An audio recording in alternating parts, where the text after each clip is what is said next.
Picking your friends is one of the most delicate things that you can do, especially as you get older. When you're younger, it doesn't really matter that much. When you're younger, I mean like when you're like 8 or 10 years old. But once you hit puberty, and certainly when you're in your late teens and early 20s, who your friends are is one of the most important things that you can ever decide on. So pick wisely. Let me explain why. So you have to understand that your friends are who you are going to be. Look at your group of friends, whosoever they may be. The ones that you're close with, the ones that you tell your like intimate secrets to or whatever nonsense, right? You look at those individuals, those men presumably, and you have to understand that those men are who you will become if you're not them already. Because we tend to associate with people like us, and more to the point, we tend to adapt and change and conform and be like the people we are around. If you're with very cool, highly accomplished individuals, it will bring out your competitive streak and you will tend to be cooler, more competitive, more accomplished. But if you're hanging out with losers, you're going to become a loser. That's the trap of your friends. Because they are a trap. You see, when you're young, you don't quite understand this. Because when you're young, again, I'm talking when you're like 5 years old, 10 years old, you're hanging around with other kids because they're fun to play with. That's all you really care about. You run here, you run there, you play ball, you play whatever. And you have a good time with them. And it's just a delightful time in your life. It's the only time in your life when it doesn't really matter who your friends are. But once you hit puberty, once you hit your teenage years, once you hit your 20s, and certainly your 30s and your 40s, who your friends are they are going to define you. Those people you surround yourself with. And more often than not, young guys tend to hang out with idiots. Simple as that, because they're cool. I mean, look, before anything, let me make it really clear. I'm not talking about women here. I'm talking about men friends. Because a man and a woman can never be friends, okay? Anybody who claims otherwise just doesn't know anything about the sexes. Men and women, when they try to be quote-unquote friends, there's always a sexual tension between them, always, no exception. And one of the two people wants the other, and the other is oblivious. This is a story as old as time, okay? So when you say that, you know, you have women friends, no, you don't. Either they want to bang you or you want to bang them, but they're not your friends. Your friends are just people whose company you enjoy, and more importantly, you tend to see the world similarly. And this is a key component of friendship. How many times have you talked to your buddies about some band that you like? Or the bands or the music that you both like? How many times have you talked about movies, endlessly talking about movies or books or whatever pop culture trivia, or maybe politics or whatever, and you agree? Generally speaking, there are little aspects of disagreement perhaps, but it makes the agreements that much more rich. In the sense that, like, for instance, you know, you're talking about, like, I don't know, you both like Van Halen. I like Van Halen. And you both like Van Halen, and your buddy says, oh yeah, you know, Diver Down was their best album. It was garbage. And you say, no, the best album was Fair Warning, which was the best album. And you argue good-naturedly about it. And you might wind up insulting each other and throwing shit at one another, but you don't really mean it. In fact, that kind of disagreement with a friend, where you basically agree, but there are these little trivial differences of opinion that binds you closer together. That's the point of those arguments. It's in order so that you and your friend can recognize that you both see the world in a similar fashion. If you both see the world similarly, then you're both going to have the same approach to the world, to life, to living life. And see, if your friend is a deadbeat, then slowly but surely you're going to become a deadbeat.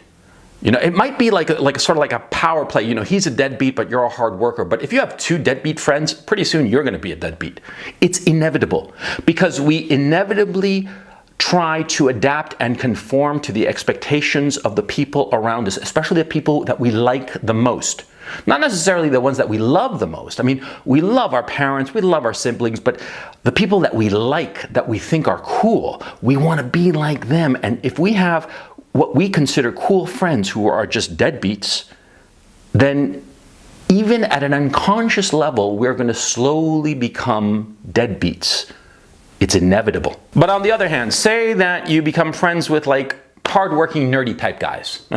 Not that socially adroit perhaps, but they're hard workers, they get good grades, they do well in their professions, whatever.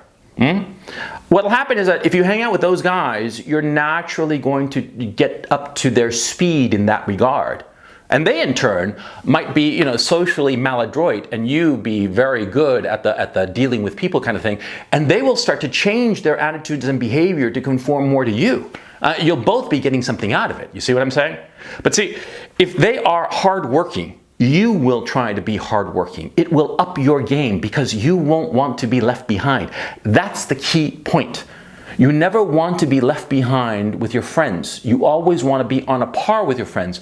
And you will naturally run to keep up with your friends in whatever direction they are running, be it a very, very good direction or a very, very bad direction. And that's why sometimes it's better not to have any friends than the bad sort of friends. And that's a hard thing to accept, a hard thing to live with, but it's the truth. Because sometimes, you wind up being with a group of friends that you like a lot. You really enjoy their company. You think that they're great, but they are losers and they will pull you down. And sometimes it's better to cut them off. It's a very uncomfortable and difficult decision. And a lot of men can't make it. A lot of men who realize that their friends are losers, who realize that their friends are pulling them down, they realize it on a conscious level, and yet they cannot break free of this trap of their friends.